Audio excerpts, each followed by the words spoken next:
Hi అండి. ఎలా ఉన్నారు? 2 డేస్ అంటే 3 డేస్ గ్యాప్ వచ్చింది. Like throat infection fever. Okay. Anyhow ఆహ్, మెయిన్ ఏంటంటే ఇన్‌స్టాగ్రామ్‌లో ఎక్కువ మెసేజెస్ వస్తున్నాయి. హెచ్-1బీ లాటరీ సిస్టమ్ తీసేసారంట కదా! వేజ్ లెవెల్స్ ఫాలో అవుతున్నారంట కదా! అని.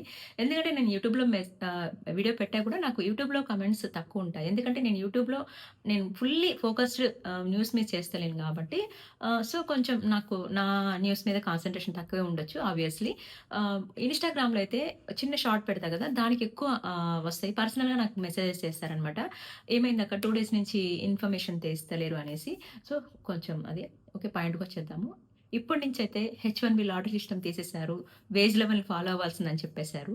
అసలు వేజ్ లెవెల్స్ ఏంటనేసి మీకు లాస్ట్ వీడియోలో అంటే సెప్టెంబర్ 25థ్ ఒక వీడియో పెట్టాను మీకు. సేమ్ ఎగ్జాక్ట్‌గా అప్పుడే చెప్పాను. ఇప్పుడు కూడా అదే చెప్తాను. దానికి దీనికి తేడా ఏంటంటే 100 కేపీ ఒక్కటే యాడ్ అయిందనమాట. మనం ఒక్కసారి ఆ వీడియో చూద్దాము. అంటే ఎక్కువ చూడొద్దు. 2 మినిట్స్ చూడండి. తర్వాత day by day H1B visa rule అయితే చేంజ్ అవుతూనే ఉంది. స్టిల్ ఇప్పుడు కూడా ఒక చేంజ్ వచ్చిందని అన్నారు. ఎందుకు అంటే లాటరీ సిస్టమ్ తీసేస్తామన్నారు. లాటరీ సిస్టమ్ తీసేస్తే మనకు వీసాస్ ఎలా ప్రొవైడ్ చేస్తారు? అంటే శాలరీ బేస్ చేసుకుంటే మనకు వీసాస్ ఎలా ప్రొవైడ్ చేస్తారు? అంటే అప్పుడు 60,000 పీపుల్ బయట నుంచి 20,000 ఇక్కడ ఎవరైతే మాస్టర్ చేస్తారో అవి పిక్ చేసుకుందాము. ఇక్కడ వాళ్ళకి హార్మ్ జరగకుండా అని ఒక డెసిషన్ తీసుకున్నారు. చిన్న చిన్న జాబులు కూడా అమెరికాలో ఉండే ఎంప్లాయీకి ఇవ్వకుండా తక్కువ జీతాలకి వర్క్ చేస్తారని బయట నుంచి తెప్పించుకుంటున్నారని హెచ్-1ని మిస్యూజ్ చేస్తున్నారని ఒకటే హెచ్-1 అప్లికేషను మల్టిపుల్ టైమ్స్ అప్లై చేయడము ఇలాంటివన్నీ వాళ్ళు అవాయిడ్ చేయడం కోసం కొత్త కొత్త రూల్స్ తీసుకొచ్చారు. నెంబర్ ఒక పాస్పోర్ట్ నెంబర్ ఒకసారి ఇచ్చామంటే మళ్ళీ ఇంకా అప్లికేషన్ ఆల్రెడీ అప్లైడ్ అని వస్తుంది కదా. సో ఆ అన్ని రూల్స్ పెట్టినా కూడా స్టిల్ ఎక్కడో ఫ్రాడ్ జరుగుతుందని చెప్పి వీళ్ళు ఏం చేశారంటే ఈ లాటరీ సిస్టమ్ని కొంచెం చేంజ్ చేశారనమాట. అది ఎలా అంటే through application based along with wages అనమాట. వేజెస్ అంటే డిఫరెంట్ వేజెస్ పెట్టారు. Level 1, wage level 2, wage level 3, wage level 4 అనమాట. వేజ్ లెవెల్ 1 వచ్చేసి బేసిక్ అనమాట, రీసెంట్లీ గ్రాడ్యుయేట్ అండ్ వీళ్ళు మోర్ డిపెండెంట్ ఉంటారు. వేజ్ లెవెల్ 2 వచ్చేసి కొంచెం థింకింగ్ అండ్ కొంచెం నాలెడ్జ్ అనమాట, అంటే క్వాలిఫైడ్ పర్సన్స్. వేజ్ లెవెల్ 3 వచ్చేసి వీళ్ళు completely they take over the subordinate అనమాట. ఎలా అంటే ఇంకా more knowledged persons. Wage level 4 వచ్చేసి ఇంకా ఆల్మోస్ట్ వీళ్ళు directors and top level managers అయి ఉంటారు. మీరు గమనించారా, ఇంతకుముందు మనం లాటరీ వేసినప్పుడు ఏ వేజ్లో వేసినా కూడా లైక్ ఒకటే ఛాన్స్ వచ్చేది. ఇప్పుడు అలా కాకుండా వీళ్ళు based on wage levels lotteries ఎందుకు పెట్టారంటే, ఫర్ ఎగ్జాంపుల్ క్లియర్గా వినండి. ఫర్ ఎగ్జాంపుల్ 20,000 అప్లికేషన్స్ వేజ్ 4కి వచ్చాయి. వేజ్ 4. సో వీళ్ళు ఏం చేస్తున్నారంటే ఆ 20,000 అప్లికేషన్ని 4 ఛాన్సెస్ ఇస్తున్నారు. ఎందుకంటే వేజ్ 4 వీళ్ళు మెయిన్ ఇంటెన్షన్ అది కదా, more effective and more talent and some specially occupied skills వాళ్ళని వీళ్ళు పిక్ చేసుకోవాలనుకుంటున్నారు. కాబట్టి వేజ్ 4 అంటే top level managers and directors వీళ్ళకి ఎక్కువ ఛాన్సెస్. మోస్ట్లీ వీళ్ళకి ఎలా అంటే 75% ఛాన్సెస్ వీళ్ళకి మల్టిపుల్ అంటే 4 టైమ్స్, ఇది 20,000 అప్లికేషన్స్లోనే వీళ్ళకి 4 టైమ్స్ ఛాన్సెస్ ఉంటాయన్నమాట. వీడియో చూసారు కదా! అప్పుడు జస్ట్ ప్రపోజల్ పెట్టారు. ఇలా తీసుకొస్తారు, లాటరీ సిస్టమ్ తీసేస్తారు అని. ఇప్పుడు కన్ఫర్మ్ చేశారనమాట. అది అఫీషియల్‌గా డిసెంబర్ 29థ్ ఫెడరల్ రిజిస్టర్‌లో పబ్లిష్ చేస్తారు. 2 మంత్స్ తర్వాత ఏమైనా ఇంపాక్ట్ అవుతుంది అంటే మార్చ్ అంటే 2026 నుంచి 2027 మధ్యలో ఎవరైనా అప్లై చేసుకోవాలి, ఆ ఇయర్ మధ్యలో అప్లై చేసుకోవాలంటే వాళ్ళకి ఈ వేజ్ లెవెల్స్ అనేది అప్లికబుల్ అవుతుంది. అసలు వేజ్ లెవెల్స్ అనేది అప్పట్లో చెప్పా మీకు. లెవెల్ 1, లెవెల్ 2, లెవెల్ 3, లెవెల్ 4 ఒక్కొక్క స్టేట్‌కి అంటే ఒక్కొక్క కౌంటీకి ఒక్కొక్క సాలరీ ఉంటది. Maximum salary. వీళ్ళు మాక్సిమం సాలరీ హైయెస్ట్ చేసుకొని లెవెల్ 4కి వాళ్ళకి ఎక్కువ ఆప్షన్స్ ఉంటాయని చెప్పేసి. ఎందుకు అంటే ఇప్పుడు ఇయర్‌లో వాళ్ళకి 4 టైమ్స్. లెవెల్ 3కి వచ్చేసరికి 3 టైమ్స్. లెవెల్ 2కి వచ్చేసరికి 2 టైమ్స్. లెవెల్ 1కి వచ్చేసి 1 టైమే ఉంటదనమాట. ఇక్కడ ఎఫ్ఎన్ వాళ్ళకి ఎందుకు అడ్వాంటేజెస్ అంటున్నానంటే, ఎఫ్ఎన్ వాళ్ళకి 20,000 వీసాస్ సెపరేట్‌గా ఉంటాయి. అండ్ 65,000 వీసాస్ సెపరేట్‌గా ఉంటాయి. దీంట్లో వాళ్ళు ఆప్షన్ ఉంటది. దీంట్లో ఆప్షన్ ఉంటది. మాక్సిమం ఎట్లా అంటే మన ఇండియా నుంచి వచ్చేవాళ్ళు కానీ ఎక్కువ లెవెల్ 1, లెవెల్ 2 కిందే ఉంటారనమాట. వాళ్ళకేంటంటే లెవెల్ 2కి అప్లై చేస్తే 2 ఆప్షన్స్ ఉంటాయి. లెవెల్ 1కి అప్లై చేస్తే 1 ఆప్షన్ ఉంటది. అంటే ఇయర్‌లో 1 టైమే వాళ్ళు లక్కీ డిప్‌లోకి ఐ మీన్ పూలింగ్‌లోకెళ్తారనమాట. ఎఫ్ఎన్ వాళ్ళు ఇక్కడున్నారు కాబట్టి వాళ్ళకి 20,000 వీసాస్‌లో ఉంటది. ఇక్కడ ఉంటది. ఎఫ్ఎన్ స్టూడెంట్స్‌కి ఏందంటే కొంచెం ఇప్పుడు టాలెంటెడ్ ఉండి సబ్జెక్ట్ వస్తే వాళ్ళు ప్లస్‌లో ఉంటారండి. ఏంటంటే ఎంప్లాయర్ కూడా ఏంటంటే ఎవరికైనా స్పాన్సర్‌షిప్ చేయాలి అంటే ఇప్పుడు గవర్నమెంట్‌కి 100,000 ఫీ పే చేయాలి ఎట్ ది సేమ్ టైమ్. అది లెవెల్ 1 అయినా, లెవెల్ 2 అయినా, లెవెల్ 3 అయినా, లెవెల్ 4 అయినా ఈక్వల్‌గా 100,000 పే చేయాల్సిందే. ఇప్పుడు వచ్చిన ఎంప్లాయ్‌కి ఎంత పే చేయాలి? సో, ఇదంతా చూసుకుంటే కొంచెం రిస్కే కదా ఎంప్లాయర్‌కి. అందుకని ఎవరినైనా చూజ్ చేసుకోవాలి. కొంచెం టాలెంటెడ్ ఉంది. ఆహ్, ఎక్కువ ఆప్షన్స్ ఉన్నాయనుకుంటే స్టూడెంట్స్‌కి కొంచెం ఎక్కువ బెనిఫిట్స్ ఉన్నాయని చెప్పొచ్చు. అండ్ వన్ మోర్ ఏంటంటే అడ్వాంటేజెస్ గురించి చెప్పాను గదా! ఇక్కడుండేవాళ్ళు, ఇక్కడ హెచ్-1బీ వాళ్ళెవరైనా ఎఫెక్ట్ అవుతారా అంటే, లేదండి. వాళ్ళకి ఆల్రెడీ ఒక ప్రాసెసింగ్‌లో పెట్టున్నారు. హెచ్-1బీ వెట్టింగ్ పాలిసీ ఉంది. హెచ్-1బీ వీసా రివోకింగ్ అవుతున్నాయి. అండ్ కొత్తగా వాళ్ళు ఎంప్లాయర్ చేంజ్ జేసుకోవాలన్నా, జాబ్ చేంజ్ అవ్వాలన్నా, ఏదైనా ఎంప్లాయర్ వాళ్ళని పిక్ చేసుకోవాలన్నా వేవియర్ అనేది తెచ్చుకోవాలి. ఎందుకంటే ఇక్కడ అమెరికన్ లోకల్ పీపుల్ ఆ జాబ్ కరెక్ట్ కాదని ప్రూవ్ చేసిన తర్వాత హెచ్-1బీ వాళ్ళని పిక్ చేసుకోవాలని ఒక రూల్ పెట్టారు కాబట్టి వాళ్ళు ఆ టెన్షన్స్‌తో ఉండిపోతున్నారు. ఇప్పుడు కొత్తగా 2026 నుంచి 27 వరకు ఎవరైనా రావాలి, వాళ్ళకి స్పాన్సర్‌షిప్ ఇవ్వాలి అంటే గనక ఓన్లీ వేజ్ లెవెల్స్ ఉంటే ప్రాబ్లమ్ లేదు. 100K యాడ్ అవ్వడం వల్ల కొంచెం ఆలోచించాల్సిన విషయమే. నెక్స్టొచ్చేసి ఈ వేజ్ లెవెల్‌ది ఎఫ్ఎన్ స్టూడెంట్స్ తర్వాత ఎవరికైనా బెనిఫిట్ ఉంది అంటే గనక అమెరికాలో ఉండే వాళ్ళకండి. ఇప్పుడు మనకిక్కడ ఒక డౌట్ రావచ్చు. టెక్సాస్‌కి ఒక మాక్సిమం హైయెస్ట్ సాలరీ ఉంటది. దాన్ని లెవెల్ 4 కింద కన్సిడర్ చేస్తాము. కాలిఫోర్నియాకి ఒక మాక్సిమం సాలరీ ఉంటది. దాన్ని లెవెల్ 4 కింద. మనం ఎలా అప్లై చేస్తాము? బేసిక్‌గా టెక్సాస్‌లో అప్లై చేసుకొని స్టేట్ మూవ్ అవ్వచ్చా అనుకుంటే లేదండి. ఎందుకంటే రీసెంట్‌గా చాలా స్ట్రిక్ట్‌గా ఉంది కాబట్టి ఎక్కడ అప్లై చేసుకుంటే దాన్ని బట్టే ఉంటుంది. మెయిన్ స్టేట్ వైస్ పికింగ్ ఉంటుంది కాబట్టి ఆ స్టేట్ వైస్‌లో లెవెల్ 4 ఎవరి హైయెస్ట్ సాలరీ ఉందో వాళ్ళని లెవెల్ 4కి ఫస్ట్ కన్సిడర్ చేసి దాని తర్వాత లెవెల్ 3 అలా కన్సిడరేషన్ చేస్తున్నారనమాట. ఎందుకంటే ఎఫ్‌డీఏ విజిట్స్ కూడా జరుగుతున్నాయి. ఫ్రాడ్ డిటెక్షన్ నేషనల్ ఏజెన్సీస్ అంటే కంపల్సరీ ఇంతకు ముందు ఎట్లా ఉందో తెలీదు గానీ ఇప్పుడైతే చాలా స్ట్రిక్ట్ రూల్స్ ఉన్నాయి. వన్ బై వన్ అప్లై చేస్తున్నారు. కంపల్సరీ ఈ డీహెచ్ఎస్ వాళ్ళు ఆహ్, ఎఫ్‌డీఎన్ఏ వాళ్ళు, డీఓఎల్ వాళ్ళు అంటే వీళ్ళంతా ఒక టీమ్ ఉన్నారు కాబట్టి ఒక్క దగ్గర డేటా ఉంది అనుకుంటే వాళ్ళందరూ టీమ్ వైస్ అది షేర్ చేసుకుంటున్నారు కాబట్టి అలా డేటా కంపల్సరీ వెళ్తుంది కాబట్టి ఎక్కడ మనకి ఏ ఫ్రాడ్ జరగడానికి లేకుండా సో ఎవరైతే లెవెల్ 4 అంటే హైలీ టాలెంటెడ్, హైలీ స్కిల్డ్ ఉన్న వాళ్ళని పిక్ చేసుకోవాలి అని చెప్పేసి మెయిన్ వాళ్ళ ఇంటెన్షన్ ఏంటంటే ఎక్కడ కూడా ఫ్రాడ్ జరగకూడదని చెప్పేసి ఇది జరుగుతుంది. ఎందుకంటే మీకు లాటరీ సిస్టమ్ వల్ల ఏం జరుగుతుంది, ఒక application multiple times పూలింగ్‌కెళ్తుంది.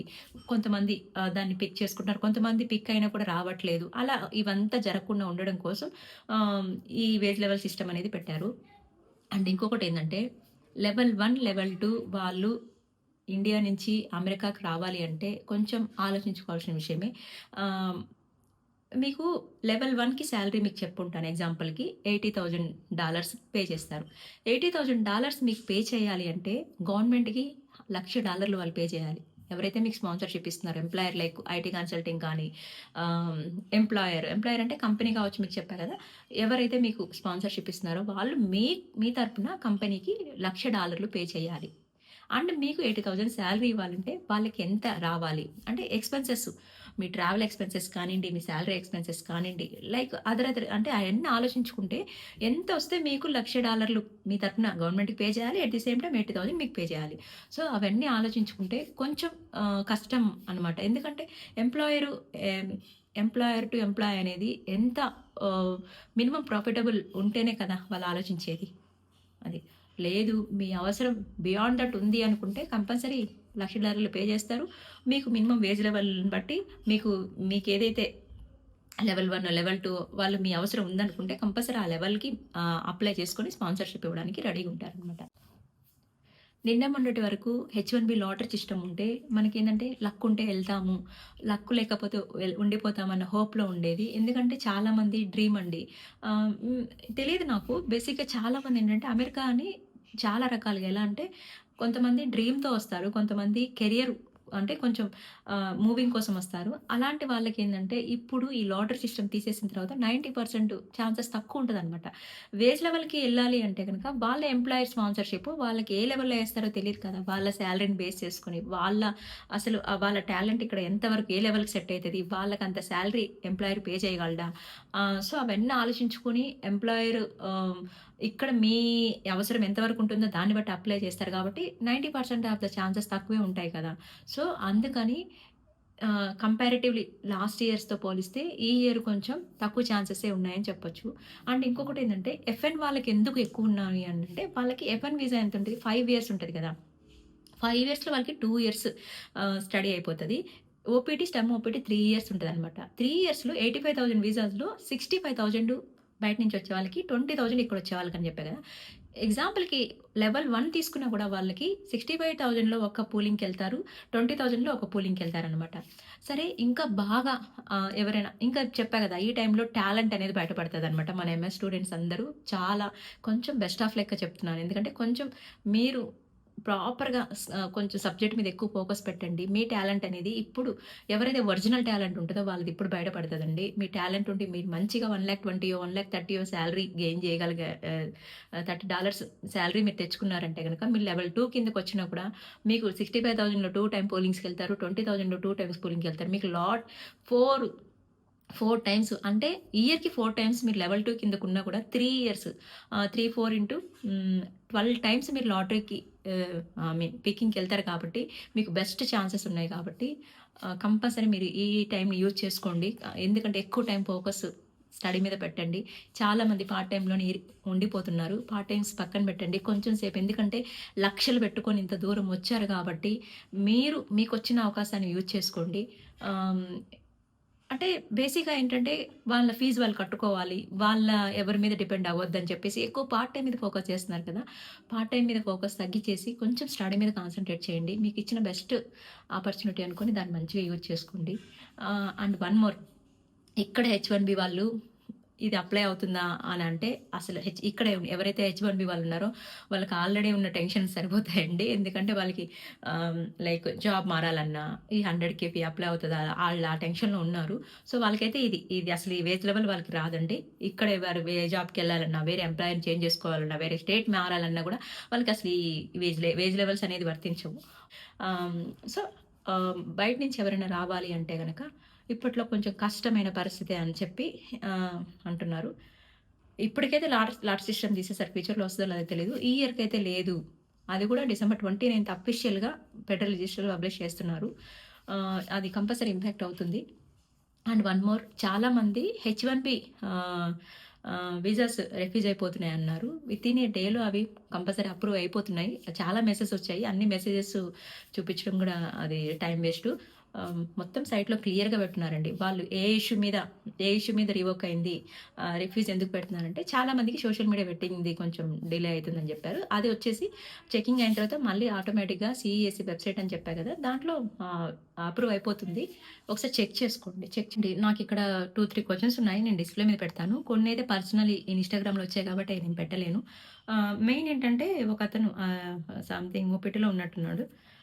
Hi CC, I have planning to India next summer 2026. So, presently I am working on STEM OPT. Next సమ్మర్‌కి ఓపీటీ పీరియడ్ 1 ఇయర్ అవుతుంది. So, any problem for please reply and give good suggest for me అని అన్నారు.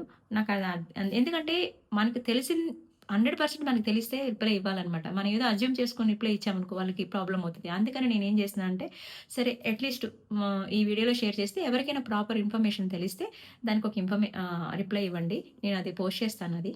Just and one more వచ్చేసి ఇంకొకటొచ్చేసి I have an H1B visa. I'm thinking of travelling in Jan 2026.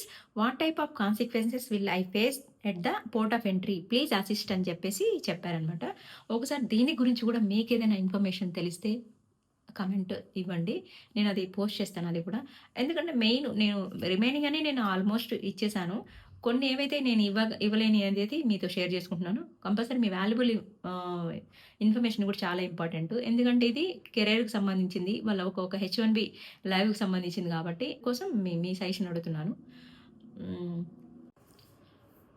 కొత్తగా ఎవరైనా channel చూస్తున్నారంటే subscribe చేయండి. Like చేయడం మర్చిపోకండి. ఒక లైక్. మీరు లైక్ చేస్తే వీడియో ఎక్కువ మందికి పాస్ అవుతుంది. ఎవరికైనా ఇన్ఫర్మేషన్ యూజ్ అవుతుందంటే షేర్ చేయండి. Thank you for watching.